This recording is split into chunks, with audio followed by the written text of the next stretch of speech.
Le président russe Vladimir Poutine s'est retrouvé dans une situation inconfortable lors d'une réunion au Kremlin, après que le premier ministre arménien Nikol Pachinian a parlé ouvertement de l'importance des élections libres et de l'accès illimité aux réseaux sociaux. Lors de la réunion, Pachinian a souligné que l'Arménie est en état démocratique où les élections se déroulent régulièrement avec la participation active des citoyens. En exprimant ses opinions, Poutine, selon les images rendues publiques, semblait mal à l'aise, regardait vers le bas, bougeait les pieds et touchait nerveusement ses mains. Poutine, pression sur l'Arménie. Vous ne pouvez pas être à la fois dans le bloc douanier de l'UE et de la Russie.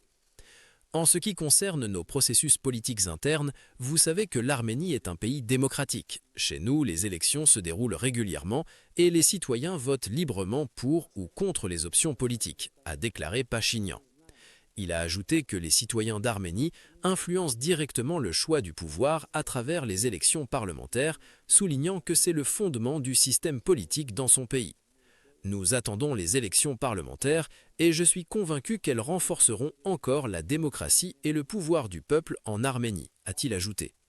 Une attention particulière a été attirée par sa déclaration sur la liberté d'Internet, pour laquelle il a dit qu'en Arménie, elle est totalement illimitée.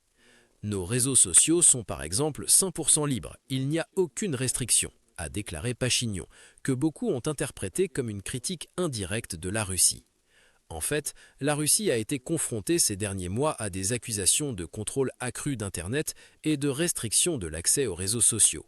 Après l'adoption de la loi permettant aux autorités de couper Internet si nécessaire, des interruptions fréquentes du réseau ont été enregistrées dans de grandes villes comme Moscou et Saint-Pétersbourg. Les critiques disent que les autorités utilisent ces mesures pour réprimer le mécontentement politique et empêcher l'organisation de l'opposition, tandis que le Kremlin nie ces accusations. Poutine, qui est au pouvoir depuis plus de 2 décennies, a été réélu en 2024 avec, selon les responsables, 87% des voix. Cependant, les analystes avertissent que l'opposition en Russie opère dans des conditions très restreintes, avec des pressions fréquentes, des arrestations et l'exil des opposants politiques.